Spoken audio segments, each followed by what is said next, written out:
Here. The 28th of May, 2025 to the 31st of May, 2025.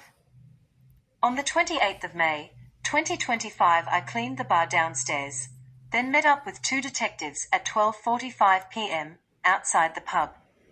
They wanted to get more information about the case of Dad and my sister. I gave them a copy of this book up to here. They will use things in this book to write up a statement. A lot of town locals saw me talking with them because it was right in the middle of town. The meeting only took about 20 minutes. They told me that this case might take years and not to expect anything to come from it. I'm mentally okay with that because I'm emotionally over it anyway.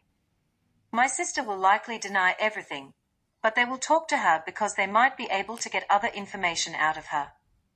The detectives said one way I can get more evidence about what Dad did is I would have to have a recorded phone call with him, and they will be able to use what he says in the case. The next day, Brittany and I went to Albany to do our washing and shopping. I didn't even buy food, only cat food, because I don't get paid enough to do food shopping anymore. I'm starting to financially struggle again. Brittany's dad gave me some meat, which I'm grateful for.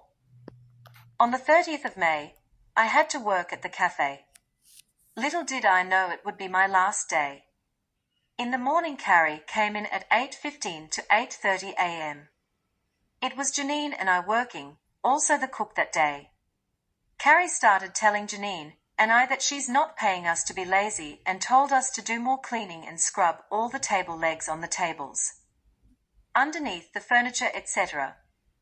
The health inspector apparently came and did a routine check.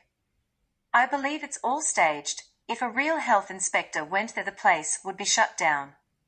I always clean and don't even sit down. I felt worthless, like all my hard work was for nothing when she calls me lazy. We don't even get breaks. After Carrie left at 8:30, Janine started professionally bullying me. She started off by putting all the spoons I polished back through the dishwasher. I got her a bowl and granola out for her for a customer, then she got a different bowl.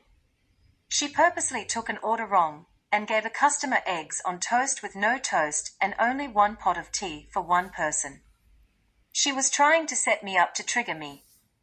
The customers were upset because their order was all wrong and we looked negligent and unprofessional. They were saying, "How could you get the order wrong?"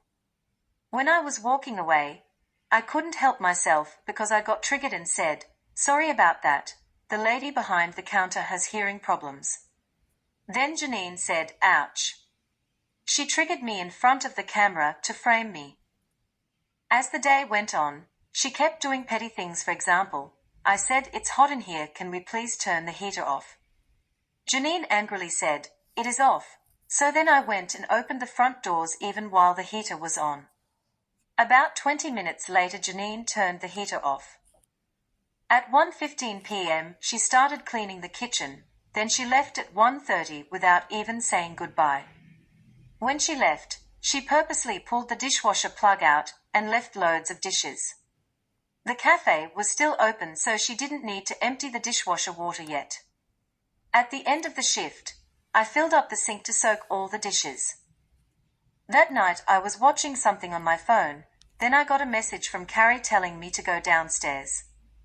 I went down to see what's going on, then she started lecturing me on how I need to have respect and listen to Janine.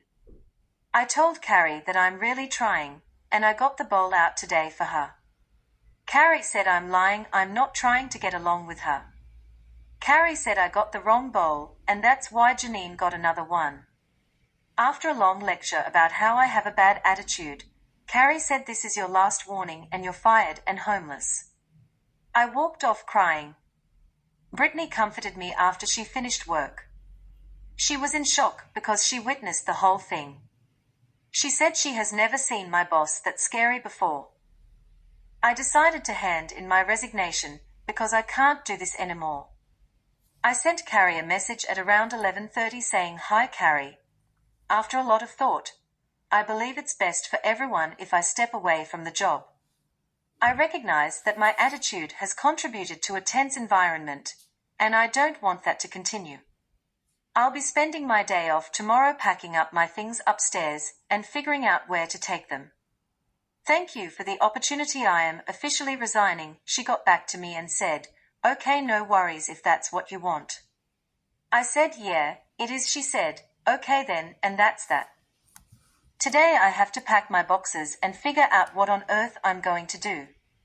I will pray and see what will happen.